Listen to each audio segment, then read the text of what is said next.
नीता को तारीफ शब्द पता ही नहीं था। घर के सारे काम वह एकदम सही सही करती थी। खाना बहुत स्वादिष्ट बनाती थी, लेकिन फिर भी आज का खाना अच्छा था बहू, ऐसा उसकी सास कभी भी बोलती नहीं थी और पति भी कभी उसकी प्रशंसा नहीं करता था।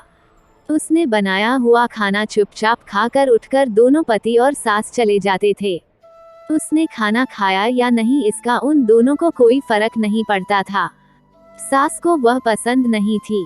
उसके हाथों से जरा सी भूल हो गई तो सास तुरंत गुस्सा करती थी। उससे भी बुरी बात यह थी कि उसके पति और उसके बीच बातचीत कोई ज्यादा नहीं होती थी और उन्होंने ये चुप्पी बनाए रखी थी। वो उस पर ध्यान नहीं देता था। परदेश में पढ़ाई करने गया हुआ नीता का छोटा देवर मात्र समय समय पर नीता को फोन करता था, पूछता था भाभी कैसी हो। उसका फोन आने पर नीता बहुत खुश होती थी। अपना मन हल्का करने का उचित स्थान था नीता का। कुछ ही दिनों में देवर की पढ़ाई खत्म हो गई और वह घर आया।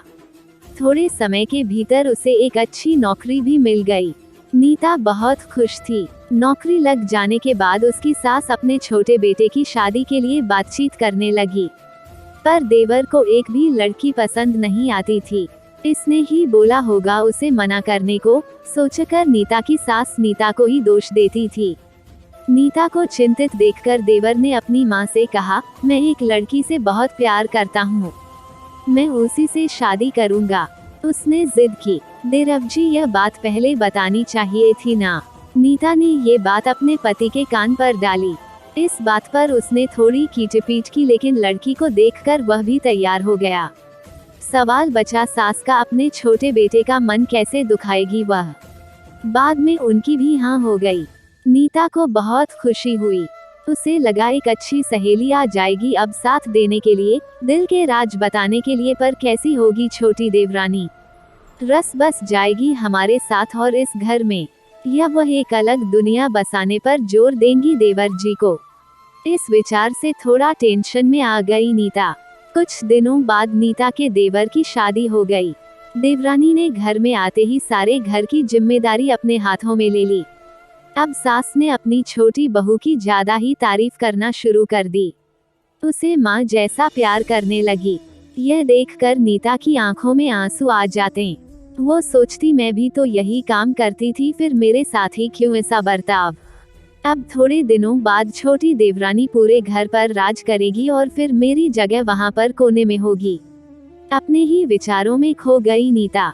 नीता के भाव समझने पर छोटी देवरानी नीता के हाथ अपने हाथ में लेकर बोली, दीदी मुझे सब पता है, मुझे अपनी छोटी बहन समझिए, देखना बहुत जल्दी सब ठीक हो जाएगा।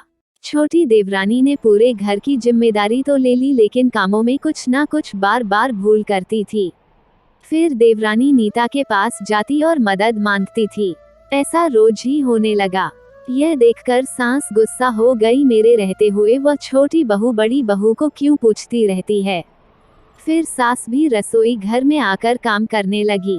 धीरे धीरे वह छोटी बहू के साथ साथ अनजाने में बड़ी बहू से भी प्यार से बर्ताव करने लगी। प्यार से बोलने लगी, नए पदार्थ दोनों को सिखाने लगी। अगर भूल हो जाती तो प्यार से समझाने लगी। अब सास और दोनों बहुओं में अच्छी दोस्ती होने लगी। इस वजह से बड़ी बहू का स्वभाव भी अच्छा होने लगा। उसके स्वभाव में खुलापन आ गया। सास भी दोनों के साथ कभी शॉपिंग तो कभी फिल्म देखने जाने लगी। वो अपनी दोनों बहुओं को समान प्यार करने लगी थी। इस वजह से घर का माहौल हंसता खेलता हो गया। इसके अलावा अपने भाई और उसकी पत्नी की बॉन्डिंग देखकर नीता का पति भी उसके साथ अच्छा व्यवहार करने लगा। यह देखकर छोटी बहू बहुत खुश हुई।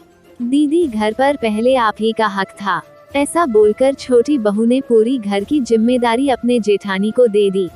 साल भर में नीता के देवर को अच्छे वेतन और बड़ी पोस्ट पर स्थानांतरित किया गया। अब छोटी देवरानी भी अपने पति के साथ परदेश जाएगी और मैं फिर अकेले रह जाऊंगी। इतना ही नहीं, इतने सालों बाद सास का व्यवहार जो इतने सालों बाद बदल गया था वह फिर से वैसा हो गया तो इस विचार से नीता डर गई। देवरानी की नीता को इतनी आदत हो गई थी कि उसके बिना घर काटने को दौड़ेगा। देवरानी के आ जाने से घर का माहौल बदल गया था। वह थी ही ऐसी खुशमिजाज और ऊर्जावान, जैसा के नाम से पता चलता है। यहाँ देवरानी की हालत भी कुछ अलग नहीं थी। उसे दुख हुआ कि यदि यहाँ रहना पड़ा तो उसे अपने पति से दूर रहना पड़ेगा। नीता के देवर की जाने की गड़बड़ और देवरानी मात्र टेंस होने के कारण नीता सोच में पड़ी। अंत में उसने देवरानी को पूछा तो देवरानी ने जवाब दिया कि दीदी मैं सारा दिन नए स्थान पर अकेली रहूंगी, उससे अच्छा मैं यहीं हूँ। आपके देवर को बोला है मैंने शनिवार और रविवार की छुट्टियों में आप ही यहाँ आ जाया करें। मैं भी उनके साथ जाया करूंगी बीच बीच में थोड़ा बदलाव के लिए। उस पर वह बोलते हैं कि 6 महीनों में वापस यहाँ ही बदली करवा लूंगा मैं। अपने पति की नकल करते हुए देवरानी बोली और हंसने लगी। अपनी आंखों के आंसू पोंछते हुए नीता बोली छोटी यह दिन वापस नहीं आने वाले। जाओ तुम अपने पति के साथ, उनके साथ भी तो कोई होना चाहिए ना। दीदी आपने मुझे बड़ी बहन का प्यार दिया, वैसे ही जेठ के रूप में मुझे एक बड़ा भाई मिला। यह भरा हुआ संसार छोड़कर मैं कैसे जाऊं? वहाँ अकेली का मन नहीं लगेगा। 6 महीने का तो सवाल है, वह आते रहेंगे यहाँ पर। यह सुनकर नीता ने अपनी देवरानी को खुश होकर गले से लगा लिया। तभी देवरानी नीता को बोली अपने पति के साथ एक अलग जीवन बनाने में समय नहीं लगता, अपनों में रहकर पति की प्रतीक्षा में ही आनंद है। सीख 2 अलग अलग घर और ससुराल में आने वाली यह लड़कियां अपने नए घर के लिए सब कुछ करती है।